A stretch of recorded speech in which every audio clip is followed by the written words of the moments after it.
Hi, Vivi! Kumusta? Kumusta? Pwede bang malaman yung full name mo and how long have you been here in Glasgow? My name is Lily Balongay. Dumating ako dito in 2020. That's the peak of pandemic. So yun, nabigyan kami ng blessing from God. So ginab namin yung opportunity na to na mapunta dito. How's your work dito sa Glasgow? So hindi ka naman nai-stress sa trabaho mo? Sometimes, kasi we've been dealing with patients, yung mga concerns nila, yung mga medical histories nila. How do you cope with that? Magbabanding kami every weekend. We make sure na lalabas kami every weekend. Aside sa work-related stress, yung may malungkot dito, away from family, kasi kami lang. MX3 capsule, ano yung naging effect sa health mo? Nagpa-check ako sa doctor kasi nga nag-worry ako, may lump ako dito. Pero hindi naman siya nothing serious. So nalaman ng family ko sa Pilipinas, pinadalhan niya ako sa Dubai, which is okay naman, naging okay. So naging ko na siya, yung parang nakasanayan na every time, lalo pag umuwi ako ng Pilipinas, I make sure na may dala kasi gusto ko yung husband ko uminom din. Ako yung tao na talagang i-invest more doon sa mga health supplements. MX3, dito ako believe.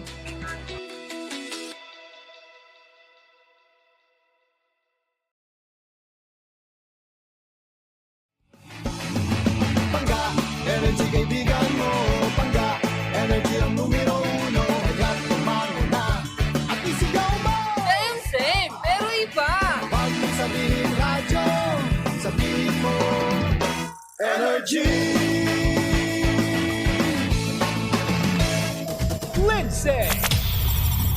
Lindsay. Good morning, Pangga! Good morning! Ang pinakamakulit na girlfriend mo sa balat ng radyo. Isang magandang morning sa inyong lahat! Ako pa rin po nag-iisang girlfriend mo sa radio. My name is Lindsay.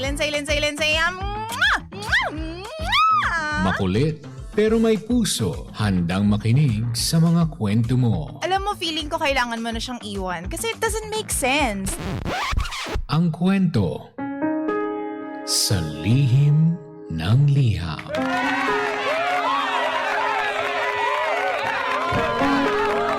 Mahal kong Lindsay.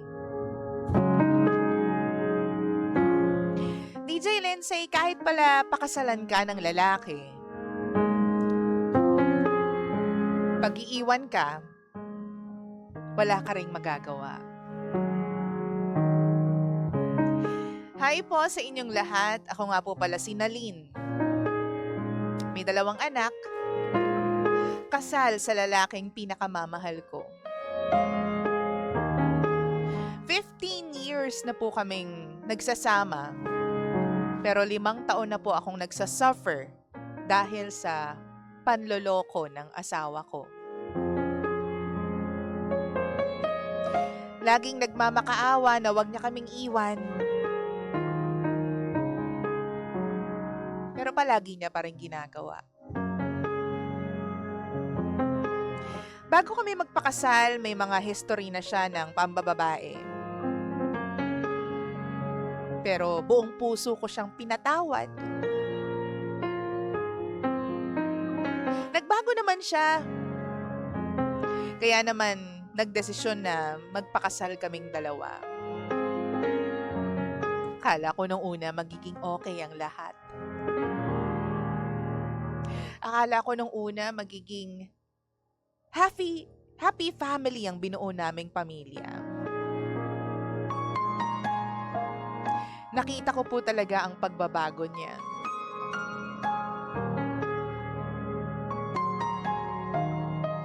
Hanggang sa dumating yung araw na bumalik na naman siya sa pagiging babaero. Hindi ko alam kung bakit. Hindi ko alam kung anong trigger niya. Pero every time na nahuhuli ko siya, nagagalit lang ako pero pinapatawad ko pa rin dahil humihingi naman siya ng sorry. At palagi niyang sinasabi sa akin na hindi na niya uulitin.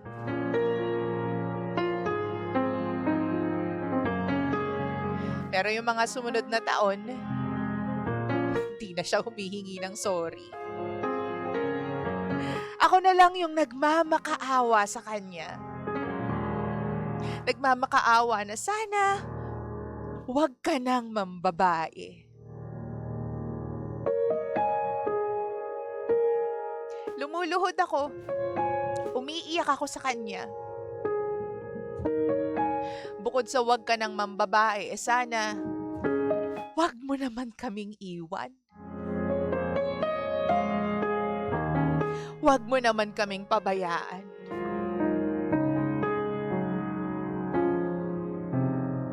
Sa 5 taon ng pagmamakaawa, lagi pa rin kaming nag-aaway. Lagi pa rin naming issue yung mga babae niya. Hindi nawawala. Minsan nadadagdagan pa nga. Pero kahit na nambababae siya, sa amin pa rin siya umuuwi. Pero naglakas loob ako, DJ Lindsay. Kinaya ko ang lahat.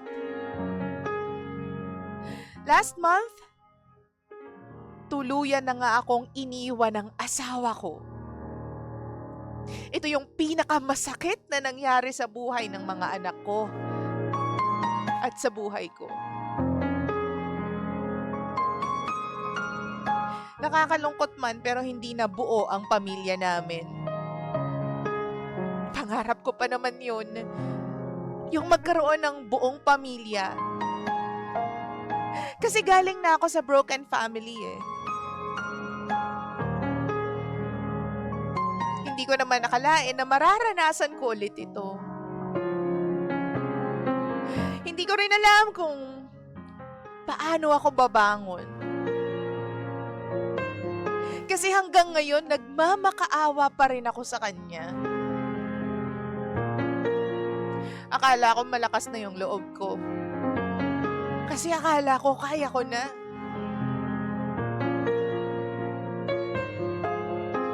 Pero nagmamakaawa pa rin ako na umuwi na siya sa amin ulit.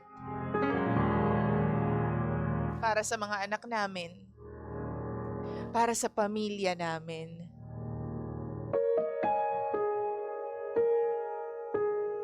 Pero hanggang ngayon walang umuuwi. Hanggang ngayon kami pa rin ang mga anak ko.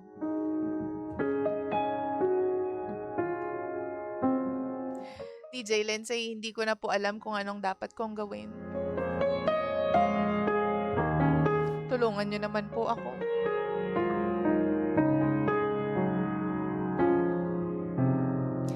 Muli, ako po si Nalyn.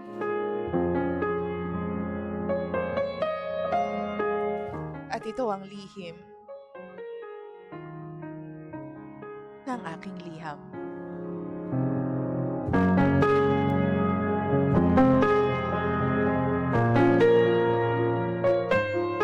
Lihim ng liham.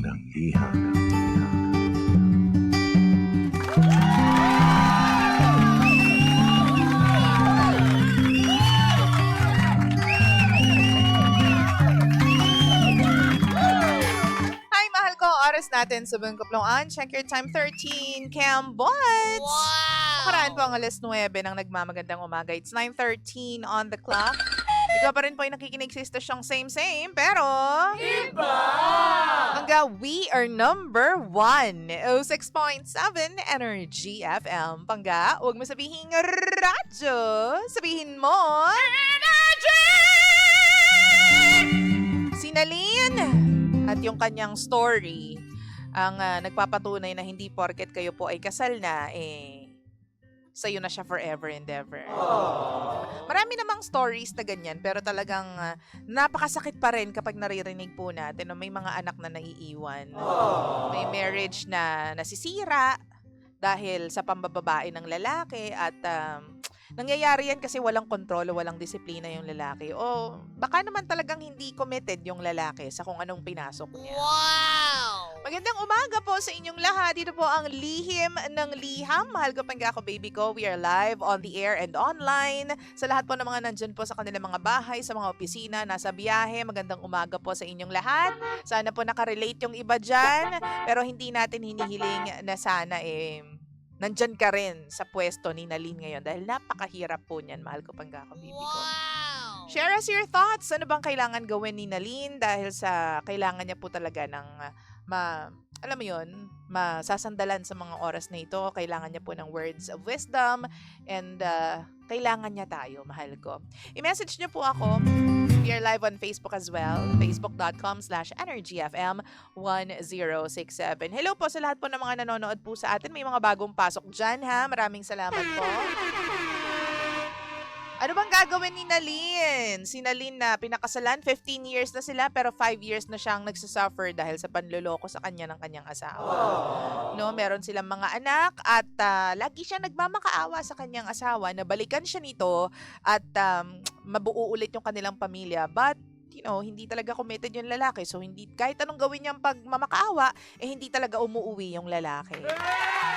Ang galing Pinasok-pasok mo yung mundo ng babae, pinasok mo yung mundo ng pagkakaroon ng pamilya, pero hindi mo naman pala siseryosohin. Wow! Alam mo, yan ang type ng lalaki na pinakaduwag para sa akin. Yahoo! Yung tipong nananahimik yung babae, 'di ba? Jojowain mo, pangangakuan mo ng kasal, nagpakasal kayo, tapos di mo naman siya mamahalin ng buong buo, hindi mo naman siya pananagutan, hindi mo naman siya bibigyan ng commitment. Wow! Nagpakasal kayo pero nasa ibang babae ka at hindi lang isa, iba't ibang babae.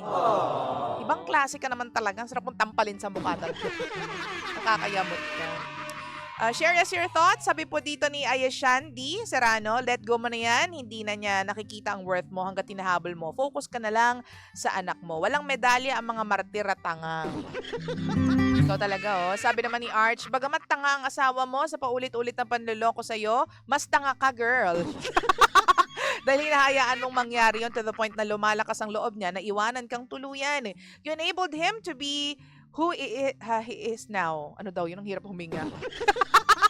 Who he is now. Mabuti pa, mag-move on ka na lang. At, wait lang, let's see more. Start over ka. Pabati naman DJ Lindsay, anibersaryo ng pagluwal sa akin ni Ermats mula sa kanyang sinapupunan. Happy, happy birthday! Happy birthday! Arch, my friend. Happy, happy birthday sa'yo. Mabuhay ka, ha? At saka, ayan, mag-enjoy ka dyan kung nasaan ka man. Nasa US ka naman ngayon, di ba? Wala ka naman sa ibang bahagi ng mundo. Wow! Sabi ni Zamora, kaya niya inuulit-ulit ang panloloko kasi paulit-ulit mo rin pinapatawad. Mas gusto mo ba na makita ng mga anak mo na habang lumalaki sila, na niloloko ka lang ng tatay nila? Sabi naman ni Feli, nakakalungkot naman sender ang kwento mo, nakakaiyak naman. Be strong, kakayanin mo yan para sa mga anak mo. Tama. Sabi naman ng ibang mga panggapo natin, basahin pa po natin yung kanilang comments dito and ayun nga, no, yan yung pinakaduwag na klase ng lalaki para sa akin. Yung biglang ginising mo yung natutulog o nananahimik na puso ng babae without, any plans of being serious with her. Hindi nga lang ginising Talagang pinasok mo yung mundo ng babae, tapos pumasok kayo sa kakaibang mundo ninyong dalawa, tapos iniwan mo siya bigla. Iniwan mo siya na nag-iisa doon sa mundong pinasok ninyong dalawa. Apakasakit naman yan. No? So sana magising ka na rin, no? Si Nalin, magising ka na rin na 5 taon ka na nagsasuffer. Hindi ako naniniwala na kapag pinagpatuloy mo pagiging martir mo at saka yung pagiging, alam mo yun, fool because of this guy, may magbabago anytime soon. Wow! Milagro. Kailangan natin ng milagro. Pero kasi hanggat wala pang nangyayari, please girl, piliin mo naman yung sarili mo. Piliin mo yung mga anak mo. Nakakapagod yan, di ba? Sa totoo lang. Yung araw-araw iniisip mo kung meron bang uuwi sa yung asawa. Wow! Araw-araw iniisip mo kung meron ka bang matatanggap na I love you. Meron bang makikitang ama yung mga anak mo na uuwi sa bahay ninyo. Araw-araw iniisip mo yan. Hindi ka ba napapagod, girl? Hindi ha, seryosong tanong. Kasi syempre ako na-experience ko na rin na maging in a very unstable relationship. Araw-araw iniisip ko, mag-message ba siya sa akin? Relationship pa lang yun. Araw-araw, alam mo yun, iniisip ko kung uuwi ba siya sa akin. Araw-araw iniisip ko, may magbe-message ba sa akin? Diba? So, doon pa lang nade-drain na ako, hindi na ako makapag-focus doon sa mga lagi kong ginagawa. Hindi ako makapagbigay ng pagmamahal sa ibang tao, sa pamilya ko, sa mga kaibigan ko. Because dito pa lang sa taong to, ubus na ako. Wow! Na-experience natin yan, diba? Pero bakit ikaw? 5 taon na kayong nagsasuffer, 5 taon ka na nagsasuffer, 15 years na kayo magkasama, pero pinapabayaan mo almost 20 years na. O, tama ba? Nakihira ako talaga sa math. Diba? Hindi, 15 years of being together, 5 years na nagsasuffer. So, 15 years? 15 years ka ng ganyan? Pagod ka na ng 15 years? Gusto mo pa ng another 15 years pa, girl? Hindi pa nadadala? This time around, baguhin mo yung sistema kasi may mga anak na kayong lumalaki. Huwag mong gawing normal ito para sa mga anak mo. 'Di ba? Huwag mong gawing, alam mo yun, dahil drain na drain ka sa asawa mo, eh ang nakukuha na lang ng mga anak mo, yung mga kakarampot na atensyon, kakarampot na pagmamahal, kasi ikaw mismo, ubus ka na. Wow! Huwag mong hayaan yun. Kasi hindi tama yun. Hindi deserve ng mga anak mo na makakuha ng nanay na gula-gulanit na ang puso. Gets mo? Yung nanay na ubos. Yung nanay na wala nang maibigay na pagmamahal. Yung nanay na drained because ganyan yung mister, ganyan yung asawa, ganyan yung tatay ko. Hindi deserve ng mga anak mo yun. At lalong hindi mo yan deserve, girl. So please, this time around, piliin mo yung sarili mo. Para sa akin, ha? O sabi pa ng mga panggapo natin, basahin natin yung kanilang mga comments dito. Darwin, fool me once, shame on you, but fool me twice, shame on me. Huwag ka nang umasang babalikan ka pa ng taong ayaw na sa'yo. Alalahanin mo na lang yung mga anak mo. If pwede, humingi ka na lang ng tulong sa mga magulang mo. Kahit magalit man sila sa'yo, hindi ka nila hahayaang malugmok at tutulungan ka nila. Sabi ni Dek Muyot. Oo. Hindi ko pwedeng sabihin, Dek. Hindi ko pwedeng sabihin yung unang word, ha? Tutot yung lalaki, DJ Lindsay. Walang... Hindi ko rin pwedeng sabihin yan, Dek.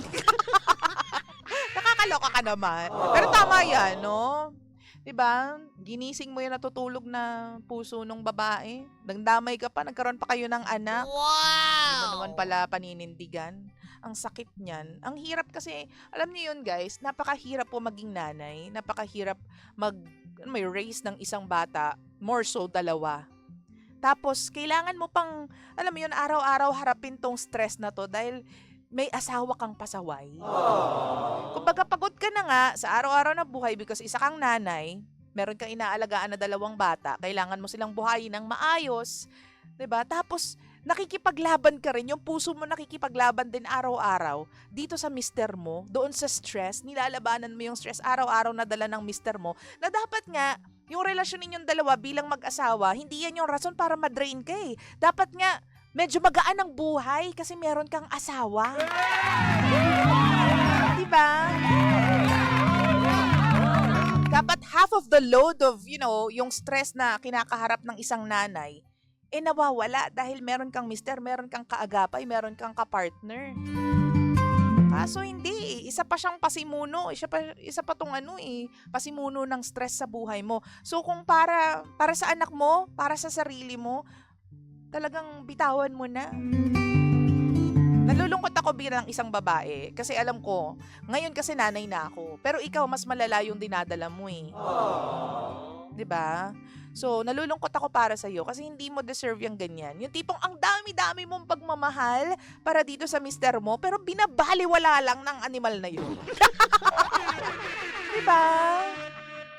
Binabaliwala niya lang. You have so much love to give. Pero binabaliwala kasi maling tao yung pinagbibigyan mo.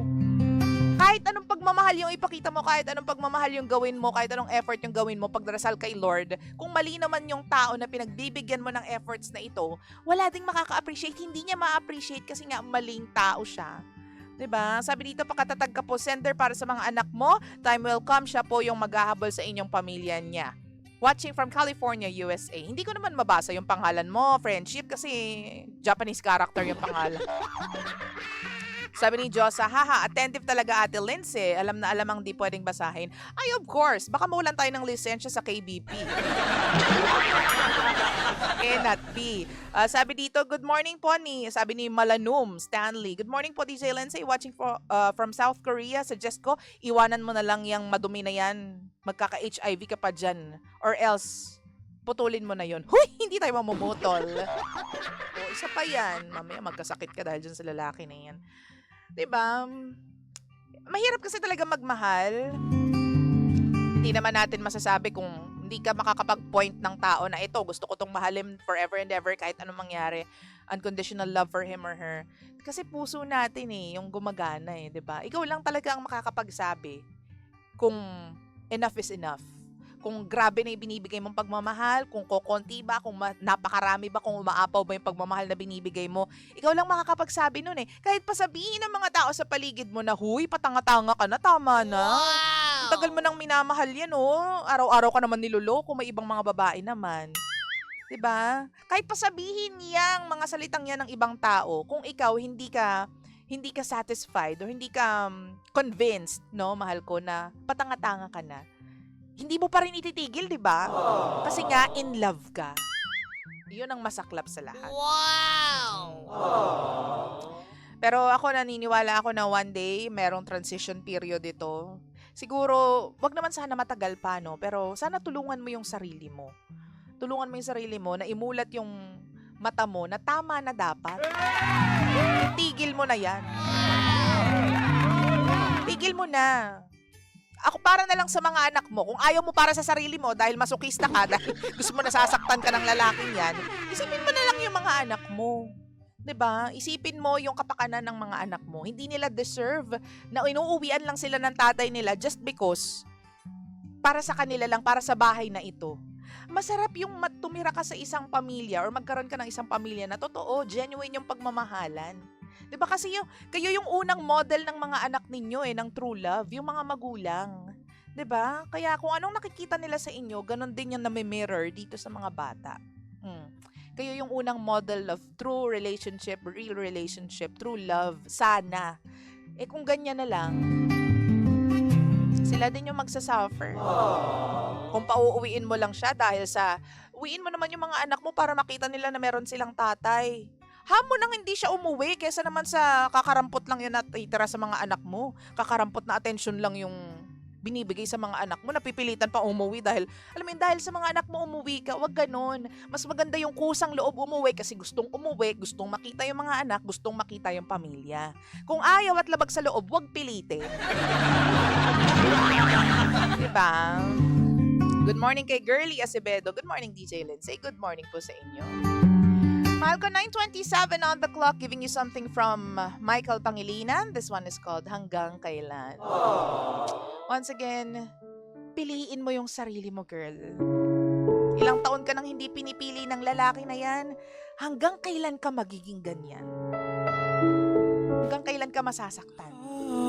Hanggang kailan ka mababaliwala? Wow! You don't deserve that, girl. Good luck. Akala ko sa'yo